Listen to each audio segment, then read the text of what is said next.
বর্তমানে এক নতুন আলোচনার মুখ অপু ভাই। অপু ভাই বেশ কয়েকদিন যাবৎ ভিডিও আপলোড করেননি, আর সে ফিরে এসে সবাইকে রীতিমতো তাক লাগিয়ে দিয়েছেন। কয়েক মাস আগে সে হ্যাংলা পাতলা একটি ছেলে ছিল, কিন্তু বর্তমানে তার লুকটা দেখে সবাই অবাক হয়ে যাচ্ছেন।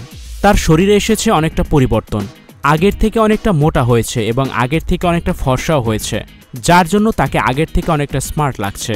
শুধুমাত্র মোটা হওয়ার কারণেই তাকে নিয়ে বর্তমানে ফেসবুকে যেন তোলপাড় শুরু হয়ে গেছে।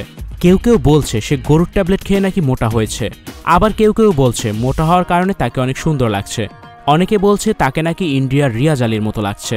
আবার অনেকে তো বলছে সে যদি ট্যাবলেট খেয়ে মোটা হয়ে থাকে তাহলে কিছুদিন পর সে আবার আগের মতোই হয়ে যাবে। যাই হোক, আজকে আমরা এই ভিডিওর মাধ্যমে জানবো অপু ভাই কিভাবে এই পর্যন্ত আসলেন, সেই সঙ্গে তার অনেকটা অজানা অতীত সম্পর্কে আমরা জানবো। আপনারা তাকে অপু ভাই নামেই চেনেন, কিন্তু তার আসল নাম হচ্ছে ইয়াসিন আরাফাত অপু। সে লাইকি এবং টিকটকের অ্যাকাউন্টে তার নাম অপু ভাই ব্যবহার করতেন। তার ডাকনাম অপু ভাই হয়ে গেছে। অপু ভাই 2000 সালে নোয়াখালীতে জন্মগ্রহণ করেন। তার বর্তমান বয়স হচ্ছে 25 বছর। তার জন্ম নোয়াখালীতে হলেও দুবাইতে থাকে। সে নোয়াখালীতে মাদ্রাসায় লেখাপড়া করেছে। অপু ভাই দরিদ্র ঘরের ছেলে বলে বেশি দূর লেখাপড়া করতে পারেনি। আপনারা টিকটক বা লাইকিতে যে ভিডিওগুলোতে গাড়িগুলো দেখতে পান সেগুলো আসলে তার নয়, এগুলো তার বন্ধুবান্ধবের গাড়ি। সেগুলো ব্যবহার করেই সে ভিডিও বানায়। স্টুডিও 4D আপনাদের জন্য নিয়ে এসেছে শীতাতাপ নিয়ন্ত্রিত স্টুডিওর সুবিধা, আছে অত্যাধুনিক মেকআপ রুম। বিস্তারিত জানতে এখনই কল করুন 01974860664। হাউসটি দেখতে চলে আসুন আমাদের ঠিকানায় শেখেরটেক রোড নাম্বার 9 বাড়ি 24।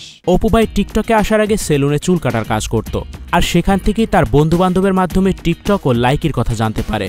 আর এর পরপরই অপু ভাই ভিডিও বানাতে শুরু করে। তার ভিডিও বানানোর স্টাইল একদম অন্যরকম ছিল, যার কারণে সে রাতারাতি অনেকটাই পরিচিতি লাভ করেছে। বর্তমানে সে ভিডিও বানিয়ে প্রতি মাসে 25 থেকে 30 লাখ টাকা ইনকাম করে। অপু ভাইয়ের অনেক বান্ধবী আছে যাদের সাথে সে ভিডিও বানিয়ে থাকে। ভিডিও বানাতে বানাতে অপু ভাইয়ের অনেক ফ্যান ফলোয়ার্স তৈরি হয়ে যায়। একবার সে তার সকল ফ্রেন্ডসদের নিয়ে ঢাকায় মিট আপ করে, আর সেখানে তারা সকলে মিলেই ভিডিও বানাচ্ছিল। কিন্তু হঠাৎ একটি পথচারীর সাথে তাদের ঝগড়া হয়ে যায়। যার সাথে ঝগড়া হয়েছিল সে থানায় মামলা করে অপু ভাইয়ের নামে, আর এর পরপরই অপু ভাইকে পুলিশ ধরে নিয়ে যায়। অনেকদিন অপু ভাই জেলখানায় আটক ছিল। এরপর জেলখানা থেকে ছাড়া পেয়ে বেশ কিছু ভালো ভিডিও দর্শকদের উপহার দিয়েছেন, কিন্তু তারপর আবার হঠাৎ করে ভিডিও বানানো বন্ধ করে দিয়েছিলেন। এখন সে বর্তমানে আবার নতুন করে ভিডিও বানানো শুরু করেছে, যাকে দেখে এখন বর্তমানে সকলে অবাক হয়ে যাচ্ছেন। অপু ভাই ফিরে একটি ভিডিও বার্তায় এসে বলেছেন সে এতদিন অসুস্থ ছিল, সেজন্য নতুন করে ভিডিও উপহার দিতে পারেনি। কিছুদিন আগে অপু ভাইকে দুবাইয়ের একটা হাবিবির সাথে দেখা গিয়েছে।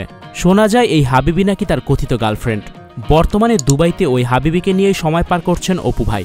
তো বন্ধুরা, এই ছিল অপু ভাইয়ের জীবনের অজানা কিছু তথ্য। আপনাদের কাছে বর্তমান অপু ভাইয়ের লুকটা কেমন লাগলো সেটা আমাদেরকে অবশ্যই কমেন্ট করে জানিয়ে দিবেন। Icon focus 24 TV, powered by 4D Fourth Dimension। আমাদের চ্যানেলটি সাবস্ক্রাইব করে আমাদের সাথে থাকুন।